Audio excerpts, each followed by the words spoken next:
à tous et bienvenue sur Doctissimo pour votre Minute Santé consacrée à la sexualité féminine. Et pour en parler, nous recevons Catherine Blanc, psychologue et sexologue. Et tout de suite, nous écoutons la question d'Amélie. Amélie, 20 ans, aimerait savoir comment avoir un orgasme.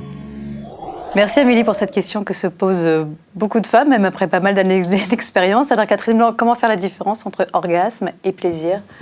Je crois que quand on se pose la question, c'est qu'on n'est pas dans l'orgasme, parce que l'orgasme, il y a quelque chose, en tout cas comme les femmes veulent le raconter, quelque chose de l'ordre de ce qui échappe à son contrôle.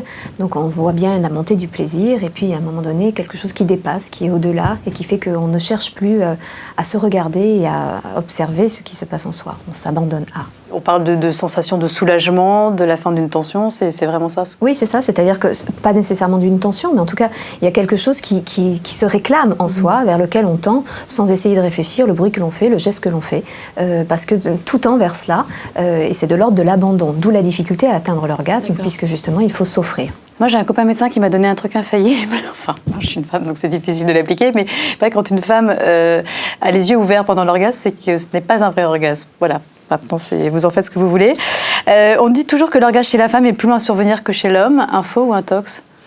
Non, je crois que ça, c'est effectivement une sorte de légende où les hommes sont d'une rapidité extraordinaire et les femmes pas, et que les femmes sont une espèce de mobilette en panne.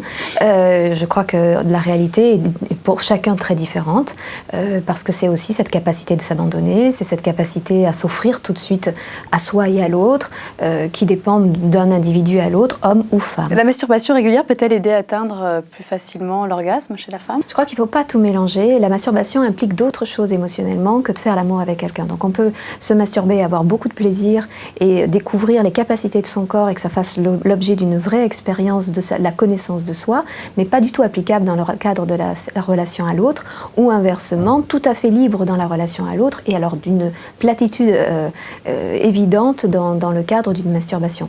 Donc encore une fois, ne cherchons pas à culpabiliser celles qui ne se masturbent pas ou en leur imposant un passage obligé pour découvrir leur sexualité dite moderne, d'une femme épanouie, pas plus que ne culpabilisons celles qui trouvent du plaisir, qui est une façon parfois de fermer la porte à leur partenaire, parce qu'elles préfèrent être dans le contrôle de tout, sans laisser un homme les amener là où elles ne savent pas qu'elles diront.